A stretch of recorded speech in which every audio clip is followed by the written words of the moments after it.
Que el Señor bendiga a mis hermanos, bienvenidos a una transmisión más de su iglesia al aire. En este día en un horario diferente, pero lo importante es que podamos aprender más acerca de la palabra del Señor. Y el objetivo de esta noche es que podamos conocer acerca de tres tipos de personas que la Biblia nos enseña que hay. Tres tipos de personas que la Biblia nos enseña que hay. Y para eso vamos a estudiar el Evangelio de Juan capítulo 13 versículo 21. Evangelio de Juan capítulo 13 versículo 21. Y vamos a encontrar tres tipos de personas que la Biblia nos enseña que hay y que cada uno de nosotros entre en ese tipo de personas. ¿Cuáles son este tipo de personas? El hombre natural, el hombre espiritual y el hombre carnal. ¿En cuál de estos tres está usted o en cuál de estas tres nos podemos calificar o clasificar cada uno de nosotros? Veamos entonces en nuestras Biblias Evangelio de Juan capítulo 13 versículo 21. Dice la palabra del Señor: habiendo dicho Jesús esto, se conmovió en espíritu y declaró y dijo: de cierto os digo que uno de vosotros me va a entregar. Entonces los discípulos se miraban unos a otros, dudando de quién hablaba. Y uno de sus discípulos, al cual Jesús amaba, estaba recostado al lado de Jesús. A este pues hizo señas Simón Pedro para que preguntase quién era aquel de quien hablaba. Vamos a orar. Señor, te damos gracias en esta noche por tu palabra. Te agradecemos, Señor, porque sabemos de que tú eres un Dios maravilloso, que nos permites poder aprender cada día más de ti, Señor. Te damos gracias por tu misericordia y por tu bondad. Te damos gracias porque día a día, Señor, nosotros vemos tu mano en nuestras vidas, que a pesar de las diversas situaciones que pasamos, Señor, adversidades que tenemos, Señor, sabemos que estamos con bien, que hasta aquí tú nos has ayudado y que estamos en esta hora pudiendo aprender más de tu palabra y sabiendo que tú estás en control de todas las cosas. En el nombre de Jesús te damos gracias, Señor. Amén. Muy bien, tres tipos de personas que la Biblia nos enseña que hay. Cuando el apóstol Pablo escribe a los creyentes en la ciudad de Corinto, él describe que hay tres tipos de personas en el capítulo 2 del libro de Corintios, ¿verdad? Corintios, primera carta a los Corintios. Nos dice en el capítulo 2:14 que aparece un hombre natural. Pero vamos a estudiar en esta hora qué es el hombre natural. Luego nos dice en el capítulo 2, siempre el versículo 15, que existe un hombre espiritual. Y en el capítulo 3, versículos del 1 al 4, nos enseña que existe o hay un hombre carnal. Todo ser humano cae en una de estas tres categorías. Entonces, vamos a estudiar tres personas que la Biblia nos narra. Tres personas. Y vamos a estudiar a la luz de tres personas que la Biblia nos enseña. Primero, Judas Iscariote, que es el texto que acabamos de leer. ¿Quién es Judas Iscariote? Para que nos recordemos, es la persona que entregó a nuestro Señor Jesucristo. Judas Iscariote. Luego tenemos al Señor Jesús mismo, que en este mismo capítulo 3 lo vamos a encontrar. Y luego a Simón Pedro. Entonces, ¿cómo los clasificamos a cada uno de ellos? Judas Iscariote como el hombre carnal. Es el mejor ejemplo de hombre carnal que nosotros podemos encontrar. Luego a Jesús, que es el hombre o el ser espiritual. Y es las características que él tiene como hombre espiritual son aquellas que son modelo para cada uno de nosotros, que debemos seguir para poder estar en armonía y poder tener comunión con Dios. Y luego Simón Pedro, que es el hombre carnal. Simón Pedro, a pesar de que era un creyente, a pesar de que andaba con Jesús, era discípulo de Jesús, cayó en esa situación de características de ser un ser carnal. Entonces veamos estas tres categorías y qué distingue a cada uno de ellos. La persona natural, Judas Iscariote. ¿Cuáles son las características de una persona natural? Aquí vienen las características de una persona natural. Pues bien, versículo 27 del capítulo 13 del Evangelio de Juan. Versículo 27. Y después del bocado, Satanás entró en él, dice. Entonces Jesús le dijo: lo que vas a hacer, hazlo pronto. La primera característica de un hombre carnal, un ser carnal, debemos entender que una persona carnal o una persona natural es aquella que no tiene a Cristo en su corazón. Es aquella que es dominada por el pecado, es aquella que es dominada por las obras de la carne. Y entonces una de las características de la persona natural es que es dominado por Satanás. Leamos otra vez el versículo 27 y dice: y después del bocado, Satanás entró en él. Entonces Jesús le dijo: lo que vas a hacer, hazlo pronto. Entonces vemos que Judas era el tesorero del grupo, de los discípulos. Él era el que recogía las ofrendas. Recuerde que los discípulos andaban con Jesús, iban de ciudad en ciudad predicando el evangelio, ayudándole a Jesús, y Jesús pues les enseñaba. Él era el que manejaba esos fondos, él era el que manejaba el dinero. Pero ¿qué sucede con Judas? Judas tenía otro concepto de Mesías, y el concepto que Judas tenía de Mesías era que iba a ser un guerrero, una persona que iba a llegar a Israel e iba a liberarlo del imperio romano. Por lo tanto, él esperaba que Jesús tomara las espadas, tomara las armas y levantara a un grupo de disidentes para destruir a través de la guerra al imperio romano. Pero eso no iba a ser posible, porque Jesús, de acuerdo a la palabra, él vino a traer paz a su pueblo, a traer paz a su pueblo para con Dios. No vino a combatir, no vino a pelear. Eso va a suceder hasta que se dé el hecho en el capítulo 19 del libro de Apocalipsis, en los versículos del 10 en adelante del capítulo 19, nosotros encontramos el regreso de Cristo, la segunda venida del Señor. Y cuando eso suceda, es entonces cuando Cristo va a venir a combatir, a pelear contra aquellos que son enemigos de Israel. Pero en este momento que Jesús había venido, Judas esperaba que él luchara contra el imperio romano, y eso todavía no era el tiempo que sucediera.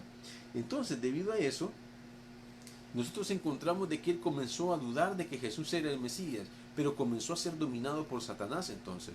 Y debemos entender de que Satanás no entra en una persona de un día para otro. Satanás muchas veces entra poco a poco. Poco a poco va entrando y minando a las personas.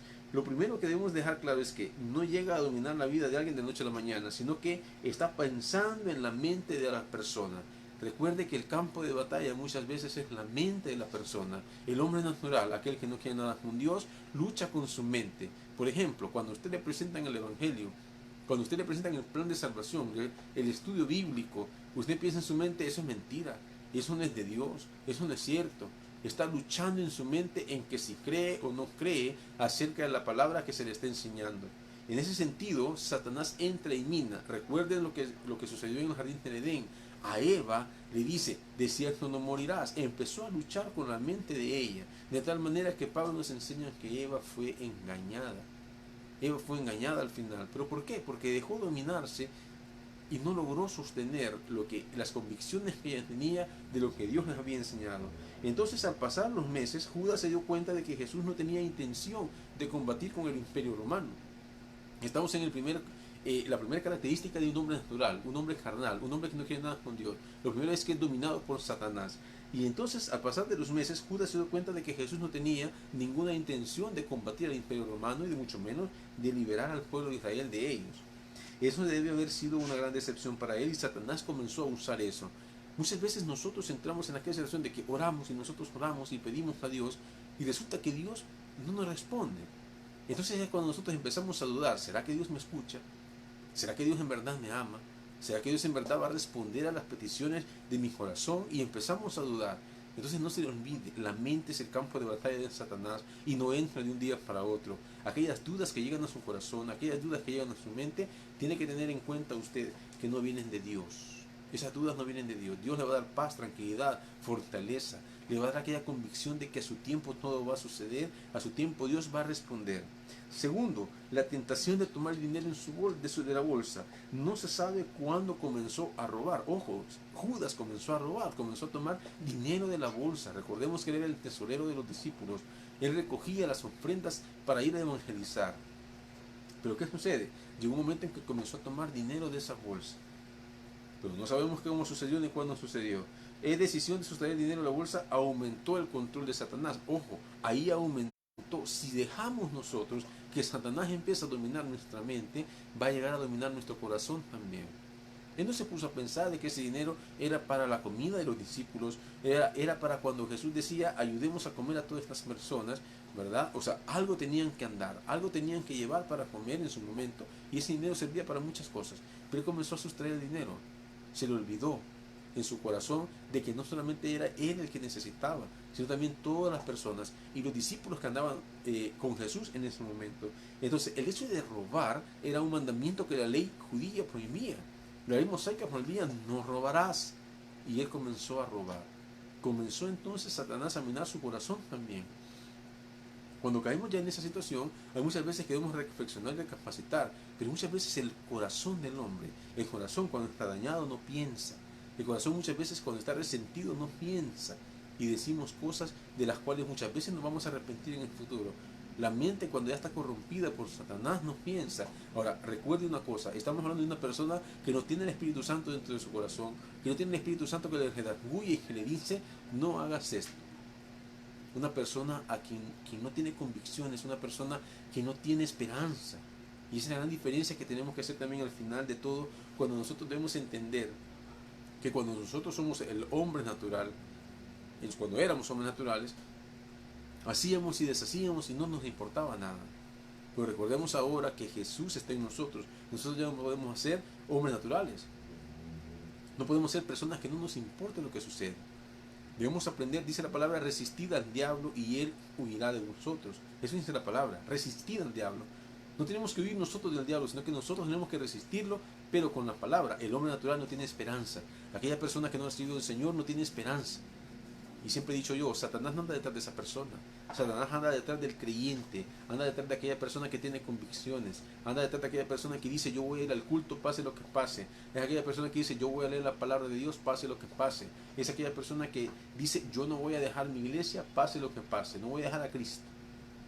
Entonces comienza Satanás a minar. Por ejemplo, una persona enferma comienza a Satanás, mira cómo te tiene al Dios que tú sigues. Llega a la mente, ¿verdad?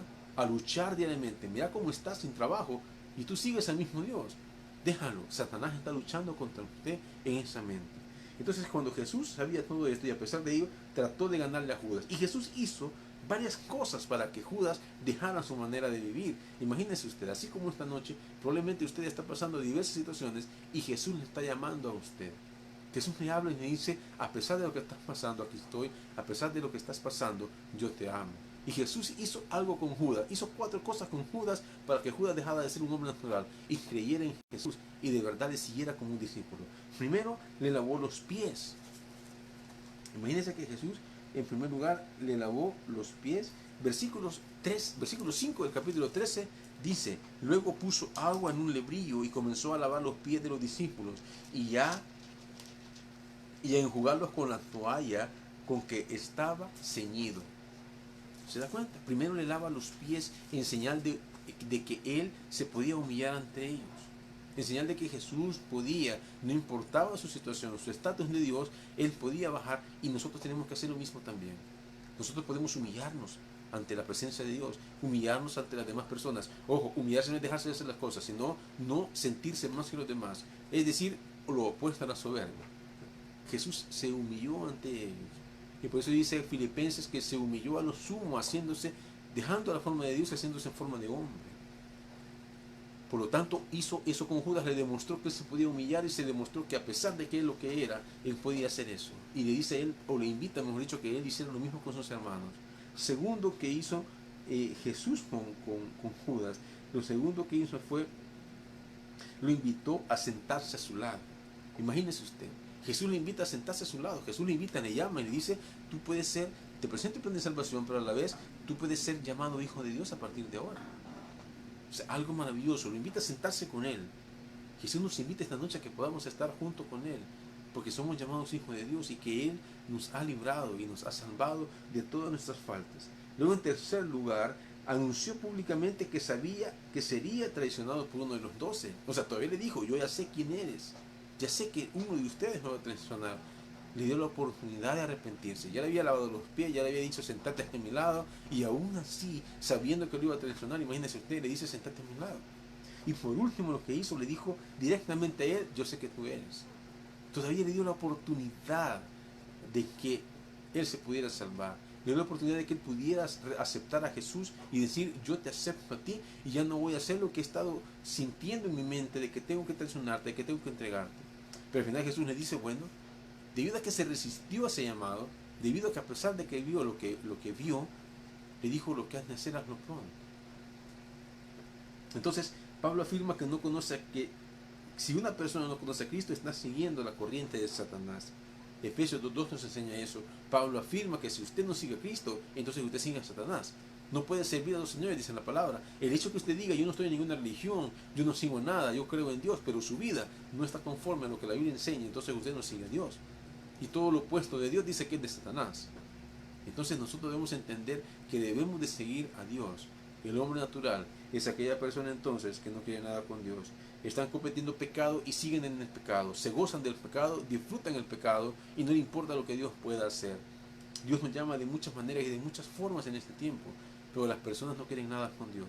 Las personas quieren seguir su vana manera de vivir y no le importan las consecuencias. Recuerde, una acción conlleva una consecuencia y esa acción depende de la acción que sea. Si es pecado, va a tener una consecuencia conforme al pecado. Dice la palabra, el alma que pecare, esa morirá. Va a tener una acción conlleva a una secuencia de situaciones que suceden en nuestras vidas, una consecuencia que tarde o temprano nos va a marcar. Una segunda característica de una persona natural es que anda en las tinieblas. Primera característica es que es dominado por Satanás. Segunda característica de una persona natural, aquella que no quiere nada con Dios, que no conoce de Dios, que a pesar de que se le habla de Dios no quiere nada con Él, es aquella persona que anda en tinieblas.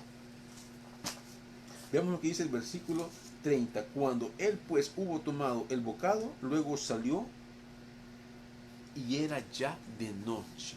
¿Sabe usted que los judíos tienen miedo a la oscuridad? Los judíos tienen miedo a la noche. Por eso Jesús les decía que iban a ser lanzados a la oscuridad, porque ellos tienen pavor a la oscuridad, a la noche.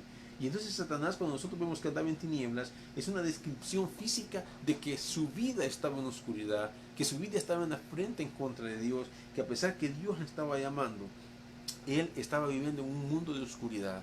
Y eso influye mucho el que nos dejemos dominar por las cosas del mundo. Una persona natural no puede vivir conforme al Espíritu. Y ese es el contraste importante.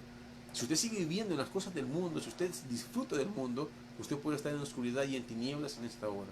Pero debemos entender de que Dios no hace excepción de personas. Y aquella persona que puede pensar que está en iglesia y que vive conforme a las palabras, pero vive en pecado, disfruta del pecado y goza del pecado y las obras de la carne, debe de recapacitar y de reflexionar y decir, en realidad estaré viviendo conforme la palabra nos enseña. Entonces la pregunta es, ¿estamos aprovechando la luz del Señor? ¿Estamos aprovechando la luz de Cristo? Dice la palabra del Salmo 119, 105, lámpara es a mi pies tu palabra y lumbrera a mi camino. Las palabras de Dios son lámpara a nuestros pies. Cristo nos alumbra, Cristo nos guía día a día y debemos tener cuidado de no ser parte o no ser de estas personas, el hombre natural, el hombre que no quiere nada con Dios, el necio.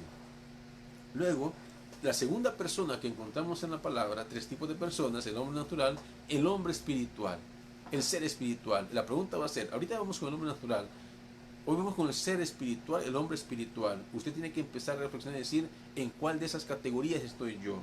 El ser espiritual, como en contraste con Judas, el ejemplo que ponemos en la palabra es Cristo. Y Cristo dice en la palabra que Él es la luz del mundo. ¿Cuáles son sus características? Uno, ama a otros. Dice el Señor que ordenó a los discípulos amarse unos con otros. Y ese era el nuevo mandamiento, que nos amemos los unos con los otros. Jesús nos amaba. Y recuérdense que el primer acto de amor que Jesús hizo, que el Padre hizo a través de Jesús, fue entregarse Él por nosotros en sacrificio por nuestros pecados. Entonces la pregunta es, Él es el hombre espiritual, y al amar uno por otro se presenta a sí mismo como un modelo que nosotros debemos de seguir. ¿Y qué implica amar a otras personas? Amar a otras personas es ser empático, ver cómo la persona está, ver la necesidad de las personas, ver que en ese tiempo hay personas que no tienen trabajo, ver este tiempo que hay personas que necesitan alimento y que nosotros podemos contribuir con esta persona a poder llevar alimento, vestuario. Con estos fríos hay mucha gente en la calle que no tiene ni siquiera una cobija para arroparse y se arropan con cartones, con papel de diario. Debemos ser empáticos con estas personas. Como seres espirituales que somos, hijos de Dios que somos, debemos entender que debemos amarnos unos a otros. Es lo que la palabra nos demanda. Y esta es la marca de un verdadero creyente, amar a los demás. No con un amor sentimental, sino con un amor sincero, empático, permanente y perseverante. No simplemente amar de labios, como dice la palabra, ¿verdad? Dice la palabra que los judíos decían, de labio, este pueblo de labios me honra, pero en su corazón está lejos de Él. Nosotros como hijos de Dios, como seres espirituales que tenemos que ser, debemos aprender a amar a Dios con todo nuestro corazón, con toda nuestra mente y con todo nuestro ser. Y debemos aprender a perseverar. Y debemos aprender a amar a Dios no de labios, sino de todo corazón. Y si amo a Dios de todo corazón, entonces yo tengo que caminar conforme a su palabra. Yo tengo que aprender a caminar conforme Él nos demanda. Debo aprender a caminar conforme Él nos diga, conforme Él nos indique. Pero muchos de nosotros queremos ser seres espirituales, creemos que con ir a la iglesia, con ir a un culto, con leer la palabra, nosotros ya estamos a cuentas con Dios. Y eso no es así. Porque nuestras vidas no demuestran esa acción. Nuestras vidas demuestran que vivimos de una manera diferente. Luego, un ser espiritual glorifica a Dios, busca glorificar a Dios, y esta es quizá aún más desafiante. Cristo no vio para sí mismo, sino buscó su propia gloria, sino que todo lo que hizo fue para promover la gloria de Dios, el Padre. Es decir, aquella persona que dice, aquel pastor que dice, mi iglesia. Recuerdo un pastor en Estados Unidos que él decía que cuando estudiaba en su seminario, en el seminario donde estudió, le dice un compañero, vamos a abrir una iglesia, y estaba invitando a otros dos compañeros que fueran, entre ellos este pastor, y le decía, vamos a abrir una iglesia en tal parte. Y luego dice que él comenzó a escuchar en él, cuando abramos mi iglesia, cuando tengamos mi iglesia, cuando mi iglesia crezca, cuando mi iglesia tenga tal congregación, cuando mi iglesia haga tales ministerios, entonces él decía, ¿y dónde está Dios en esa iglesia? Porque el estudiante del seminario decía, mi iglesia, mi iglesia, mi iglesia. Mateo 16, 18 nos enseña que la iglesia es de Cristo, que la iglesia es de Dios. Entonces nadie puede venir a decir, esta es mi iglesia. Todo lo que hagamos, hacerlo de corazón, como para el Señor y no para los hombres. Debemos siempre con nuestras acciones, el hombre espiritual busca agradar a Dios en todo lo que hace. El hombre espiritual busca en todo momento darle la gloria a Dios en todo lo que hace. La máxima expresión de esto entonces fue la muerte de Cristo en la cruz. Cristo murió para glorificar a Dios. Cristo murió por obediencia, manifestándose el amor de Dios y la justicia de Dios en él. Recuerde, todo lo que el hombre hace espiritual busca agradar a Dios en todo. Pide dirección a Dios. El hombre espiritual busca y le pide al Señor, Señor, esto es correcto lo que voy a hacer. Señor, esto que voy a hacer te glorifica a ti. Porque debemos buscar honrar a Dios en todas nuestras acciones. Que las demás personas busquen a Dios. Que las demás personas digan, el Señor realmente está con esta persona. Que las demás personas vean en nuestras acciones que realmente nosotros buscamos de Dios y somos seres espirituales. Luego, la persona espiritual es aquella persona que en verdad busca el cielo como herencia, como dice Efesios, ¿verdad? Capítulo 1. Nosotros tenemos una herencia que está en los cielos. Primera carta de Pedro también nos enseña que tenemos una herencia incorruptible, inmarcesible, no contaminada en el cielo, no acá. Entonces, una persona espiritual es aquella que vive en el mundo, pero no se contamina con el mundo. ¿Por qué razón? Porque sabe que tiene nuestro destino. Nosotros somos, como dice el dicho, aves de paso en esta tierra. Usted y yo que somos creyentes ya, debemos entender que somos personas espirituales. Y entonces recuerde que la palabra dice, más primeramente buscar el reino de Dios y su justicia, y todas las demás cosas, dice la palabra, todo lo demás va a ser añadido. Somos seres espirituales, debemos buscar lo espiritual, debemos buscar sobre todas las cosas aquello que agrade a Dios con todo su corazón. Con todo su corazón busque eso. El creyente sabe eso a ciencia cierta, y es en el cielo que el creyente recibirá la recompensa, que es lo que nos enseña Juan 17:1. En el cielo vamos a recibir nuestras recompensas. ¿Sabe? Vamos a hacer un estudio acerca de las promesas de Dios para la iglesia. Porque es importante hacer un estudio de ese tipo. Las promesas que Dios ha establecido para su iglesia ya están establecidas en el Evangelio de Juan. Y ahí lo vamos a estudiar para que usted y yo entendamos la importancia que tenemos de ser miembros de la iglesia, componentes de la iglesia, y que Dios es quien ha prometido todas las cosas. Que nosotros muchas veces tenemos que obedecerle, tenemos que caminar conforme a su palabra, tenemos que hacer cumplir la voluntad que Él ya estableció en su palabra, y no hacer nuestra voluntad, no hacer lo que a mí me gusta, no hacer lo que yo quiero. Luego, por último, tenemos la persona carnal. ¿Quién es la persona carnal? Y que representa a la persona carnal acá es Simón Pedro. Veamos en versículos 36 y 38 del Evangelio de Juan, capítulo 13, versículos 36 y 38. Dice, le dijo Simón Pedro, Señor, ¿a dónde vas? Jesús le respondió, a donde yo voy no puedes seguir ahora, mas me seguirá después, le dijo. Le dijo Pedro, Señor, ¿por qué no te puedo seguir ahora? Mi vida pondré por ti. Jesús le respondió, ¿tu vida pondrás por mí? De cierto te digo, no cantará el gallo sin que me hayas negado 3 veces. Entonces la persona carnal es aquella persona, de acuerdo, importante, estamos clasificando a estas personas conforme la Biblia primera carta a los Corintios, capítulo 2 y 3, conforme a lo que Pablo, el apóstol Pablo, nos narra. Es de la persona carnal, la persona espiritual y la persona natural. Ya estudiamos la persona natural, ya estudiamos la persona espiritual y hoy vamos a estudiar la persona carnal. ¿Quién es la persona carnal? Aquel que cree ser espiritual, pero vive según la carne. Es una persona que es creyente o dice ser creyente, sin embargo algunas cosas no andan bien en su vida. Repito, es aquella persona que es creyente o dice ser creyente, pero algo no anda bien en su vida.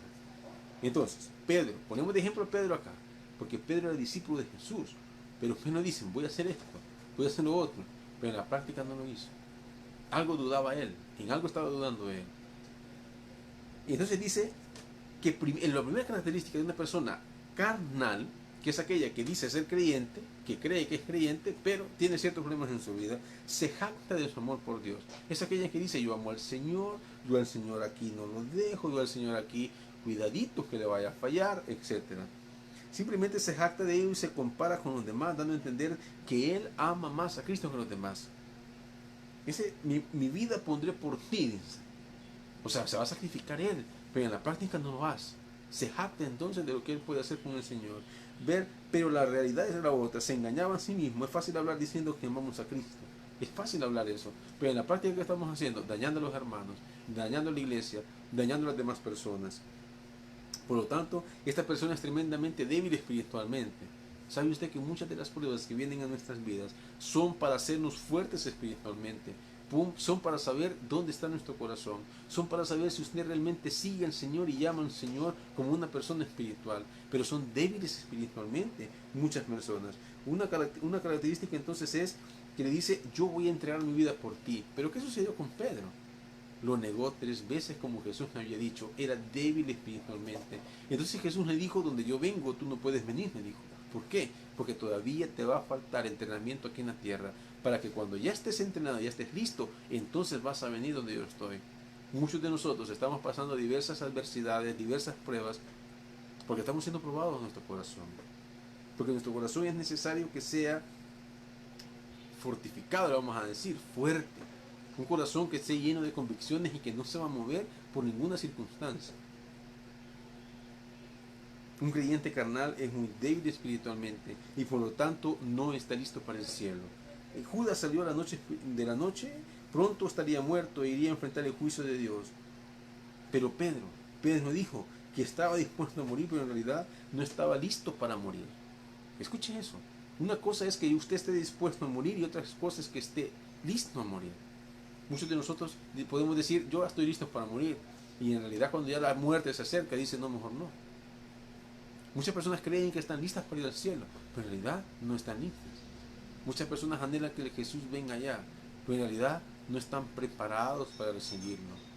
Es importante que usted y yo esta noche reflexionemos y digamos qué clase de persona soy. Soy una persona que es dominada por Satanás y por mis impulsos emocionales y por mis impulsos carnales, y entonces yo vengo y cometo obras conforme a la carne y no conforme a lo que Dios manda, conforme a su espíritu. ¿Qué tipo de persona soy? Soy espiritual, una persona que busca agradar a Dios en todo lo que hago, una persona que ama a Dios con todo su corazón, una persona que busca hacer la voluntad de Dios y tiene una vida llena de oración, una vida llena de palabra, una vida llena de acciones y de convicciones que agradan a Dios. O somos una persona carnal que dice ser creyente, o dice que es creyente pero hay problemas en su vida. Hay creyentes que piensan que haciendo obras, quiero la iglesia tradicional, piensa que haciendo obras se va a salvar. Ningún cristiano se va a salvar por hacer obras. Hacemos obras porque somos salvos. Hacemos obras porque estamos convencidos que según las palabras nosotros debemos de amar a nuestro prójimo. ¿Y quién es nuestro prójimo? No vengan a cometer el error como dicen algunas personas. Es que nuestro prójimo son los otros hermanos creyentes. No dice eso la Biblia. Nuestro prójimo es todo el ser humano. Recuérdese que Dios no hace excepción de personas y a todos Dios nos ha creado. Además de eso tenemos que entender que ¿qué tipo de creyente soy? Soy un creyente que busca agradar a Dios cumpliendo sus mandamientos. Pedro, ¿me amas?, le dijo Jesús. Guarda mis mandamientos. Guardar los mandamientos implicaba no solamente conocerlos, sino que también practicarlos, sino que también aplicarlos en su vida diaria todos los días. Pero los mandamientos que dicen, amarás a tu prójimo como a ti mismo. Amarás al Señor tu Dios con todo tu corazón, con toda tu mente y con toda tu alma. Sabemos muchas veces que tal vez nosotros no tenemos la fortaleza espiritual, pero ese es el punto. A través de la oración, a través de la lectura bíblica, usted debe buscar a Dios todos los días. Orar sin cesar, dice la palabra. Queremos conocer a Dios, al Dios que hace milagros. Leamos la Biblia. Queremos conocer la voluntad de Dios realmente como Él nos la quiere dar, nos la quiere dar a entender y a conocer. Tenemos que conocer de la palabra. Busque a Dios de todo su corazón. Busque a Dios en todo lo que usted hace. Recuérdese que el Señor nos ama y nos busca todos los días. Debemos estar preparados para esta vida y también para la vida futura. Por lo tanto, Dios puede estar a las puertas, pero si usted y yo no estamos preparados, todavía no viene. Porque hay muchas personas que necesitan del Señor. Hay muchas personas que aman al Señor, pero todavía no están preparadas para ir al cielo. Y alguna persona podrá decir, ¿y yo realmente puedo ir al cielo? Claro que sí. Así que es importante que busquemos a Dios con toda nuestra alma, nuestra mente y corazón. Y busquemos de Él en todo lo que hagamos. Clasifíquese en esa categoría. Es importante. Si usted en la categoría de carnal, reflexione y vuélvase a la categoría espiritual, que es lo más importante de esta noche. Amemos a nuestro prójimo. Amemos a las demás personas. Busquemos glorificar y honrar a Dios y preparémonos para ir al cielo cuando Dios nos demande. Busquemos a Dios de todo nuestro corazón y vamos a orar. Señor, te damos gracias en esta hora por tu bendita palabra. Gracias, Señor, porque sabemos que tú estás con nosotros, que tú nos guías, que tú nos proteges y nos prosperas. Sabemos que tú nunca te has apartado de nuestras vidas. Te pido, Señor, por las personas que están viendo este mensaje en esta hora y aquella persona principalmente que no te conoce, que seas tú tocando su corazón, tocando su mente, Señor. Y aquellos hermanos que están, Señor, que sean personas que se vuelvan seres espirituales, que amen al prójimo, que busquen glorificarte a ti, Señor, y que se preparen para ir al cielo, porque hay que prepararnos para esta vida y para la vida futura. Gracias, Señor, en el nombre de Jesús. Amén. Y usted, mi amigo hermano que no conoce del Señor, yo le invito en esta hora que ahí donde está pueda llegar al Señor en oración y dígale, Señor, reconozco que soy pecador, reconozco que tú has muerto en la cruz del Calvario, que tú, esa sangre que derramaste fue por mi pecado, que tú eres el único que puede lavar mi cuerpo de todo pecado. Padre, te pido en el nombre de Jesús que me permita ser a partir de ahora hijo tuyo y que seas tú controlando y guiando mi vida conforme a tu palabra y conforme a tu voluntad. En el nombre de Jesús, Señor, te lo pido. Amén. Yo le invito a que usted se congregue en una iglesia donde se predique la sana doctrina, que nos acompañe en los mensajes, en las predicaciones de la iglesia al aire que se tiene. Es maravilloso que podamos aprender cada día de la palabra del Señor y lo más importante, que debemos prepararnos para esta vida. En el nombre de Jesús yo le invito a que se congregue, yo le invito a que se siga congregando y aprendiendo más y más de la palabra. Gracias te damos, Señor, en esta hora y te pedimos por cada predicador, Señor, por cada mensaje, Señor, que se va a transmitir por este medio. Que seas tú tocando los corazones y que tu palabra, Señor, no regrese vacía, que es una promesa maravillosa que encontramos en ella. Te damos gracias porque nos amas, gracias por tu misericordia. En el nombre de Jesús, amén. Dios les bendiga, mis hermanos, y los esperamos como siempre en otra transmisión de su iglesia al aire.